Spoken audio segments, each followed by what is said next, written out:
नमस्कार, मैं राजेंद्र बंसल वास्तु सलाहकार आज आपको वास्तुशास्त्र के साथ साथ अपने अनुभव की जानकारी देना चाहूँगा। मेरे पास इंक्वायरी आई है east facing car garage, motor garage की, यानी कि गाड़ियों की सर्विस होने का वो अपना कार गैराज खोलने जा रहे हैं। उसके अंदर सेटअप किस तरीके से होना चाहिए। उनका अपना ऑलरेडी वेस्ट फेसिंग पश्चिममुखी कार गैराज है एक, उसको कार गैराज को किए हुए उनको 4 साल हो गए हैं। 4 साल के अंदर एक बार भी उनको प्रॉफिट नहीं आया है। वो 3 पार्टनर हैं, तीनों पार्टनर बहुत दुखी हो रहे हैं, बहुत परेशान हैं। किस चीज़ से? बार बार पैसा डालते रहते हैं अपने कार गैराज पे, पेमेंट की निकासी नहीं है। इसलिए मैं आपको कहना चाहूँगा, आप अपना कार गैराज बनाने जा रहे हैं तो आपको अपने यहाँ पर किस तरीके से सेटअप करना चाहिए, या फिर आपका अपना कार गैराज बना हुआ है तो उसमें आपको सेटअप किस तरीके से करना चाहिए। ऐसी क्या वजह है जिसकी वजह से आपका कार गैराज प्रॉफिट में नहीं आ रहा है। आप फाइनेंस के प्रति, पैसे के प्रति परेशान रहते हैं क्योंकि आपके यहाँ प्रॉपर गाड़ियाँ सर्विस के लिए नहीं आती हैं, रेगुलर गाड़ियाँ आपके यहाँ सर्विस के लिए नहीं आती है। आपके यहाँ यदि 10 गाड़ी सर्विस के लिए आनी है तो आपके यहाँ 5-6 गाड़ियाँ ही सर्विस के लिए आती हैं। और आपने अपने यहाँ पे सेटअप तो बहुत बड़ा जोड़ लिया है, लेकिन जितनी गाड़ियाँ आनी चाहिए थी, जो एक आपको उम्मीद थी, उस तरीके से आपके यहाँ गाड़ियाँ नहीं आ रही हैं। या फिर मैं एक बात कहना चाहूँगा, आपका अपना कार गैराज स्मॉल साइज का था, छोटे साइज का था, वहाँ पर आपके पास भरपूर काम था। उस काम को देखते हुए आपको जगह वो छोटी पड़ने लगी, हमेशा ही छोटी रहती थी, लेकिन गाड़ियाँ आपके पास भरपूर आती थी। आप सुबह आधा 1 घंटा 2 घंटे पहले भी आते थे, रात को लेट तक जाते थे, आपका स्टाफ भी लेट तक जाता था। कभी भी आपके यहाँ गाड़ियों की कमी नहीं थी। आपने अपना नया मोटर गैराज, कार गैराज खोला है। जब से नया कार गैराज लिया है, जब से आपने स्थान परिवर्तन किया है, क्योंकि आपको वो छोटी जगह तो छोड़नी ही पड़ी। वो छोटी जगह छोड़ के आप जब बड़ी जगह में गए तो वहाँ जाने के बाद आपका अपना काम बढ़िया नहीं चला। जो आपके अपने पुराने से पुराने कस्टमर थे वो भी आपके यहाँ आना छोड़ गए। शुरू में तो आए, उसके बाद 3-4 महीने काम बढ़िया चला, उसके बाद काम ऑटोमेटिक स्लो होता चला गया। ऐसे क्या कारण बने? आप मेरी पार्ट 1 वीडियो को जरूर देखें, क्योंकि मैंने उसमें जानकारी दी है कि आपके यहाँ स्ट्रक्चर वाइज ऐसी क्या कमी रह गई जिसकी वजह से आपका काम नहीं चला। अब मैं आपको इस पार्ट में, इस वीडियो में आपके यहाँ सर्विस किस एरिया में होनी चाहिए इसके बारे में जानकारी देना चाहूँगा। सबसे पहले आप अपने यहाँ पे जब जो भी गाड़ी अंदर आती है, गाड़ी अंदर आने के बाद यदि वॉशिंग होनी है तो वॉशिंग का सेटअप मैंने अपनी पहले वाली वीडियो में बताया है। सबमर्सिबल भी बताया है, अंडरग्राउंड टैंक भी बताया है, सेफ्टी टैंक भी बताया है, टॉयलेट्स भी बताई है, और साथ में पेंट बूथ भी बताया है, स्टोर भी बताया है, और साइड का स्लोप भी बताया है। साइड किधर से किधर की ओर डालना है, वेस्ट से ईस्ट की ओर और साउथ से नॉर्थ की ओर। साइड का स्लोप साउथ से नॉर्थ की ओर रहेगा, फ्लोर स्लोप आपका नॉर्थ ईस्ट की ओर रहेगा कंप्लीट। स्टोर का फर्श आपने ऊंचा करना है। ये दुकान आपकी बनी हुई है, ये दुकान आपकी बनी रहे। यहाँ आपका ऑफिस आ जाएगा, ये मीटर रूम है, ये डीजी रूम है, यहाँ आपकी ऑफिस की टॉयलेट बन जाएगी, यहाँ आपकी अपनी किचन बनेगी। उसके बाद आपका अपना ऑफिस के आगे का सारा एरिया खुला खाली रहेगा। आपको अपने यहाँ पे ऑफिस का जो गेट बनाना है, वो ऑफिस का गेट आप ये आगे बरामदा आ जाएगा। यहाँ आपका अपना एक तखत डल जाएगा। जो आपके यहाँ मैकेनिक आते हैं, जो मिस्त्री आते हैं, या कोई आपके यहाँ स्पेशल कोई मिलने आया है, या आपके यहाँ कोई भी क्लाइंट आता है, उसकी वेटिंग के लिए तखत डालना है तखत डालें, और सोफ़ा लगाना चाहे तो सोफ़ा भी आप यहाँ लगा सकते हैं। ये सामने आगे टेबल आ जाएगी। ये ओनर के ऑफिस का गेट आ जाएगा। ओनर की सीटिंग जो रहेगी वो आपकी अपनी ये चेयर टेबल हो जाएगी, और ये सामने अपना 3 चेयर आ जाएगी। यहाँ पर भी आप अपना सोफ़ा लगा सकते हैं। सोफ़ा नहीं, सोफ़ा आप यहाँ भी लगा सकते हैं अंदर। यहाँ से अंदर एंटर करेंगे, यहाँ विंडो आ जाएगी आपकी अपनी। अंदर के लिए भी यहाँ पर विंडो आ जाएगी। यहाँ आपका अपना ईस्ट वॉल पे मंदिर आएगा। गेट के बाद इस एरिया में मंदिर आ जाएगा। यहाँ आप अपना टीवी भी ले सकते हैं, यहाँ आप अपना टीवी भी लगा सकते हैं। जितने कंप्लीट सेटअप के अंदर कैमरे लगेंगे उन सभी का डीवीआर भी आपका इसी कॉर्नर में यहीं लगाना है। डीवीआर यहाँ लगेगा, यहाँ आपका टीवी आएगा, टीवी के अंदर वो सारी स्क्रीन, सारे कैमरे अटैच हो जाएंगे। जो आपके यहाँ कस्टमर आता है या ड्राइवर आता है गाड़ी लेके, उनके लिए भी एक वेटिंग एरिया, सिटिंग एरिया चाहिए। वो सिटिंग एरिया आप अपने यहाँ पर इस हिस्से में किचन के साथ में, क्योंकि किचन का गेट यहाँ से रहेगा। यहाँ अपना आने के बाद यहाँ आपके अपने ये सोफे लग जाएंगे यू पोजीशन में। ये एक टेबल आ जाएगी, यहाँ आपका टीवी आ जाएगा, इसमें यहाँ टीवी आ जाएगा। ये एरिया खाली रहेगा, यहाँ डोर आ जाएगा। किचन का गेट यहाँ से नहीं देना तो हम यहाँ से भी दे सकते हैं, जैसे आपको कंफर्टेबल लगे। क्योंकि वेटिंग एरिया जब यहाँ आएगा, जो व्यक्ति इस एरिया में आके बैठ गया वो शांतिपूर्वक बैठा रहेगा, हड़बड़ी नहीं मचाएगा। किस चीज़ के लिए? मैं लेट हो रहा हूँ, मेरे को जाना है, मेरी गाड़ी जल्दी करके देता हूँ। क्योंकि मेरा अपना अनुभव कहता है जब व्यक्ति इस एरिया में आके बैठ जाता है, यहाँ पर सीटिंग बुक कर लेता है अपनी आके, कभी भी कहीं भी जाना हो उसको हड़बड़ी नहीं होती, उसका बीपी शांत हो जाता है। वो शांतिपूर्वक आराम से इस एरिया में बैठ के अपनी गाड़ी की सर्विस होने के लिए वो वेट करता है।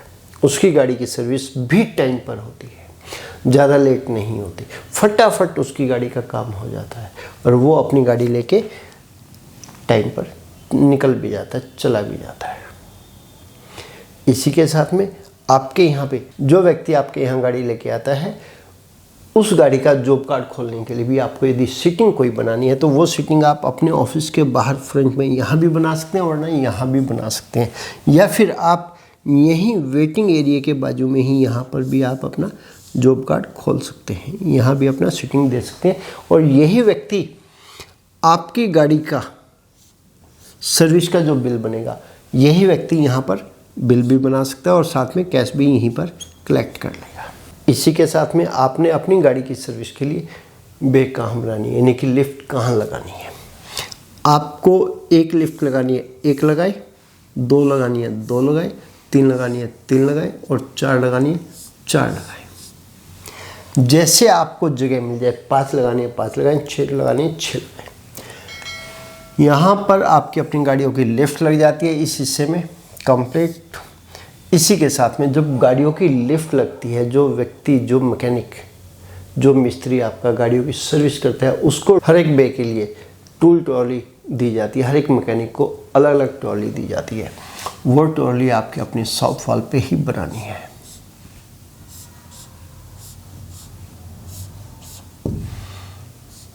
यहाँ आपके अपनी ये टूल्स ट्रॉलियाँ बन जाएंगी कंप्लीट, और आप अपने यहाँ पे एसी का भी काम करेंगे। और आपके यहाँ पे जो इलेक्ट्रिकल वर्क होगा, वो इलेक्ट्रिकल वर्क के लिए भी आपको एक स्पेस ज़रूर देना है।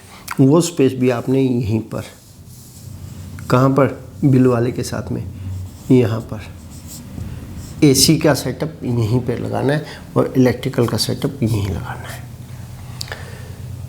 आपने अपने यहाँ पे डेंट पेंट का जो काम करना है, वो डेंट पेंट का काम, पेंट बूथ तो आपका यहाँ बन जाता है। पेंट बूथ को आप अंदर लेना चाहे तो साइड के अंदर भी ले सकते हैं, कोई दिक्कत नहीं है। यहाँ आपका अपना कंप्लीट इस हिस्से में, इस हिस्से में, इस हिस्से में, यहाँ पर जो आपका अपना ओपन एरिया है, यहाँ आपका अपना डेंट पेंट का काम हो जाएगा। डेंट पेंट के काम के अलावा आप अपने यहाँ पे इस एरिया में भी जितना स्पेस मिले, इस एरिया में भी आप डेंट पेंट का काम, डेंटिंग का काम कर सकते हैं, कोई दिक्कत नहीं है।